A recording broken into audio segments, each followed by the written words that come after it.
kawaanka gowraca xoolaha ee kawaan bari ee magaalada muqdisho ayaa xilligan in laga dareemaya mashquul xoogan waxaana kawaanka lagu soo xareeyay xoolo aad u badan oo isugu jira lo geel iyo ari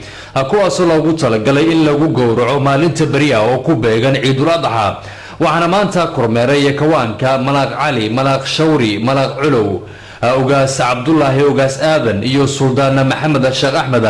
iyaguna bulshada Soomaaliyeed ku booriyay in xoolahooda ay ku gowracaan kawaankani oo ah malaaq cali malaaq shawri malaaq culow ahna duubka xamar iyo xamardaye maanta waxa si rasmi ah aan u furay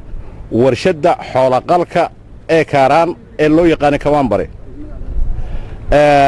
warshadana yani ma taqaanaa waxaan socdaal ku soo kala bixiyay qaybaheeda kala duwan hadii meesha geela lagu qala ay tahay hadii meesha ariga lagu qala ay tahay hadii ay tahay meesha looda lagu qalo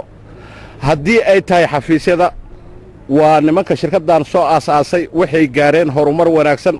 dalkana waxay ku soo kordhiyeen horumar wanaagsan waxa la rabaa wixii xoolo qal ah shirkadaha haday tahay hay'adaha haday tahay in ma taqaanaa la keeno meeshan waxaanu ummadda muqdisho ku nool aanu ugu baaqaynaa inay iska daayaan inaysan guryaha iyo meelaha luuqluuqyada iyo meelaha aan munaasibka u ahayn ee xoolaha lagu qalaayo inaanay ku qalin ay yimaadaan kawaankooda